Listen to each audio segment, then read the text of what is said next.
wet. Just come through a little bit. Actually, the big rain we had last week. Anyway, just gonna go for a drive around the back here. Have a look, cook a feed, me and Mitzi. Yeah.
Oh, this water is lovely. Come on, girl. Come on, Mitchie. Oh, she's a bit chilly. Oh, damn. This water is old. That's alright. She'll have a swim.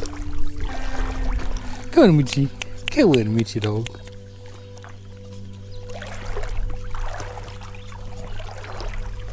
Holy schweppes.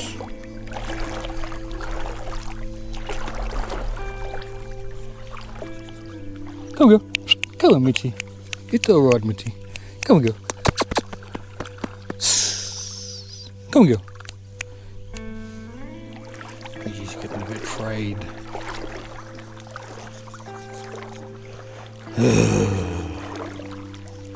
Luckily, there's no crocodile in this country. There's no crocodile in this country, so we're right. We can just jump straight in this water here. And not to worry about our life. Come on, girl. Come on, Mitchie. Come on, girl. Oh, it's lovely here. I like this lone tree.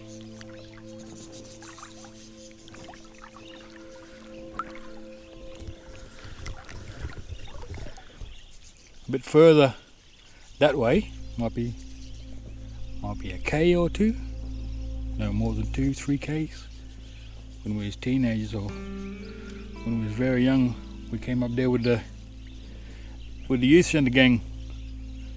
We put a steel wire from one bank to the other. The old fellas or youth centre will put a flying fox in there, and all the boys, a lot of girls too, would jump on, go flying across, jump off in the water halfway. Then if you can see the fencing wire up there, I suppose some people are wondering how or why what's that fencing wire doing that high? It's like 3-4 meters up. Tricked. Well, here I go. Oh, whips. Holy whips. That's cold.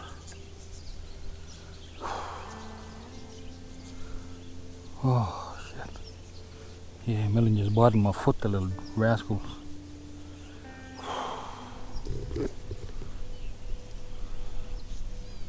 Oh, look at these Ngarluma. That's one of my favorite animals today. Dragonfly. Ngarluma.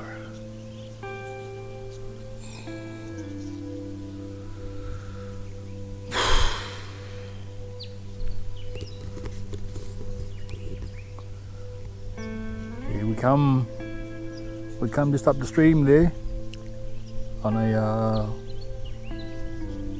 youth camp with all the elders from the church, all the Torres Strait Islander families from Karratha, the Pitt family and the Pensio family, and a couple of others, I'm sure. I think that was around the time they were still filming Exile in the Kingdom, so they had the cameras there too. To pop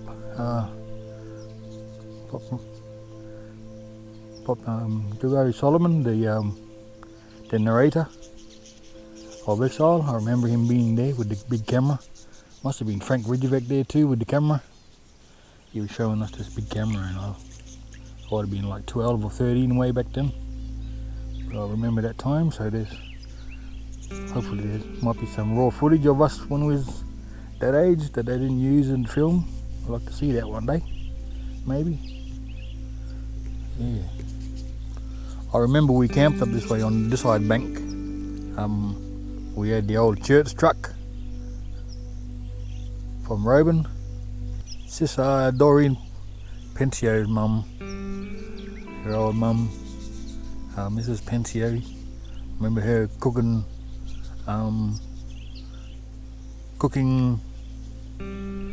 veggies and meat, and she made a damper in the ground and she wrapped it up with banana leaves, I'm pretty sure, Either wrapped it up or put banana in the mix, cooked it up, come out of the ground like banana bread. And the best thing we ever had that back then. Yeah, an old fella, old Mr. Pincio, brother Edgar Pitts. I think Edgar was there, he was a little fella. His mum and, well, I remember his dad anyway, I'm pretty sure. That was all there with us.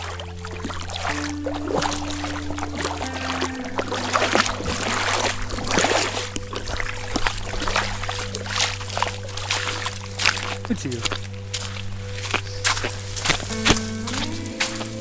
Just wanted to show you my quart pot, little quart pot. Normally stockmans and all that people on the station have got these. I bought a couple a few years ago. One for mum, one for dad. They always going bush, you know. They just wanted a cup of tea all the time. Instead of getting old milk tins, you know. This is an old milk tin. This is a good size one. And what I actually got for them is one of these, a quart pot in a leather bag, leather yeah, this leather thing, whatever you call it. It's a quart pot. It's got a cup in it. What you can do, just pull it out, and there. Many people have seen these things before, but yeah, it's a quart pot. This one's good because it's pressed. It's actually pressed out of one piece, so there's no seams around the edge. Some of them they come in two pieces, and the weld sometimes comes off. Yeah, but this one's alright, one piece. So what you do is pull out. That's the cup. If you want to use that cup, you can. It's all part of the part of the package. Then you got this little quart pot. I suppose it's measured by 1 quart. Chuck some water in there. Get the handles. Give it a bit of a rinse.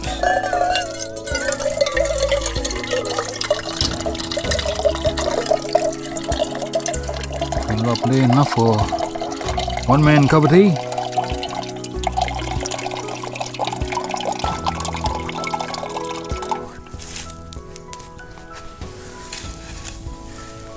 Put it in there. Couple of these little twigs to keep him warm. And drop it in there with smooth flavour. Boiling. Chuck a couple of tea bags in there. Already cooked.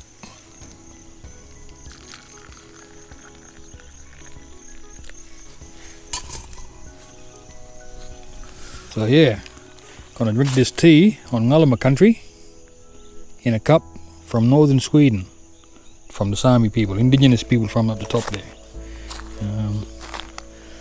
Went up there way a couple of years ago. Yeah, this is the first time I'm using the cup. Nothing special, it's a cup, but it's a replica of a bone cup that those guys up there, the indigenous people up there use. Oh, okay. Pretty good cup of tea, because I made it. I always make good cup of teas.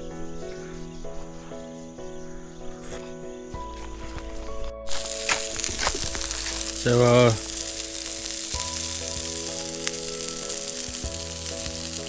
I didn't bring no oil or butter, so I got some of that beef fat, rendered it down in the frying pan, cooking some crayfish.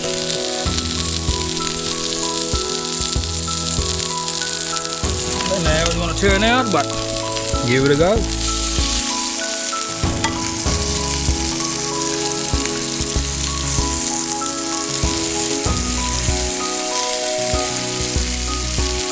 Lobster tail in the bush.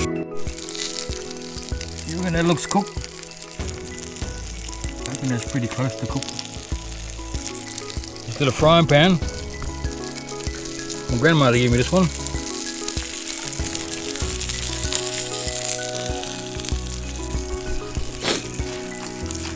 This little frying pan here, my grandmother Maisie gave me this one up in Broome there. She's had it for years. She gave it to me years ago actually. I've had it in my tucker box in her home. Does the job out in the bush. Carry it everywhere with me. Look at that nice lobster tail.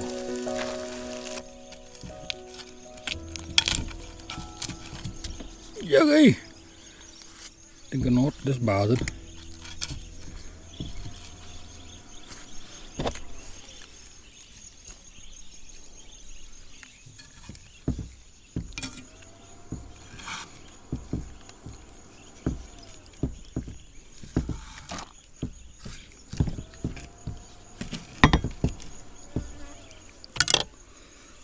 Give it a go, chuck him on the coals. It'll turn out pretty good, I reckon.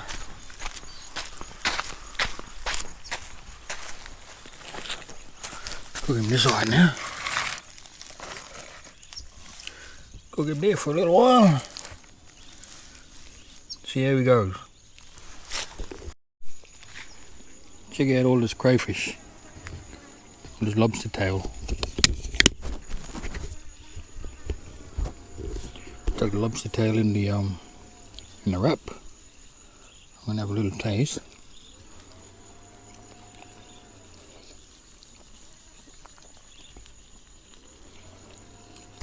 Save some for the side. Have a bit of a reef and beef in the bush. What do you reckon?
some of that fresh beef into the wrap with the lobster tail. Why not? That's the beef there now. Look, cooked and all in this frying pan, lovely marinated. Piece of meat. Chuck some in there with the lobster tail. I'm gonna give it a go now.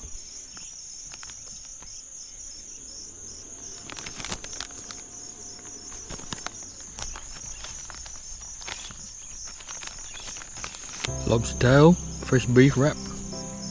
I know it's not a proper bush food, but I'm gonna give it a go anyway. Yeah, anyway, have a look, have a taste.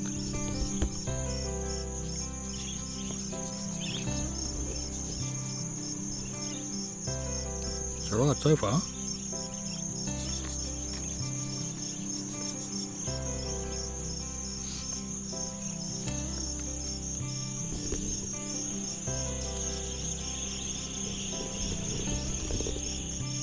Don't know if you can hear that. Big my budgie digging on.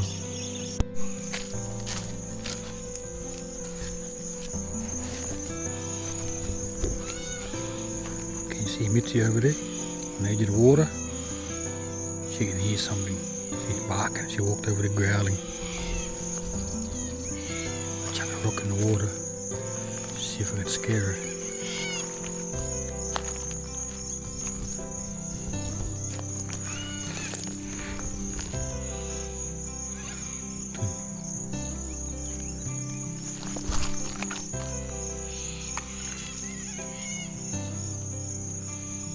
Who is it, Mitzi?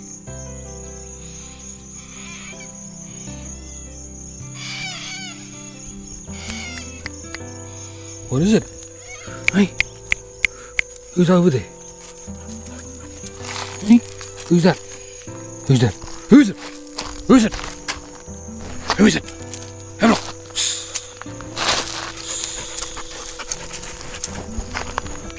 Who is it? Hey, who is it? Go and have a look. Who's there? Who is it?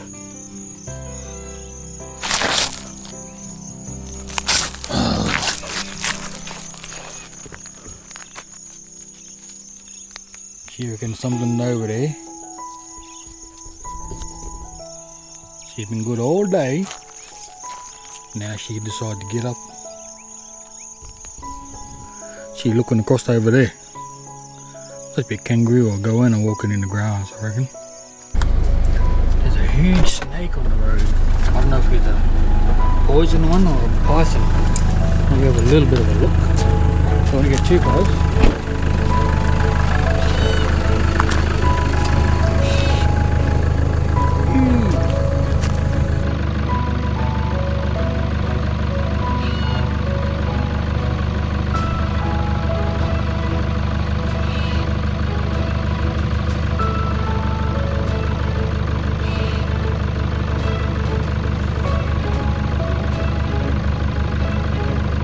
Big Burgundy.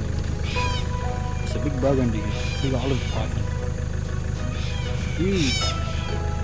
He'd be about 1.5 meters, nearly 2 meters long. Don't want to disturb him too much. I think I'll woke him up.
catch you next time.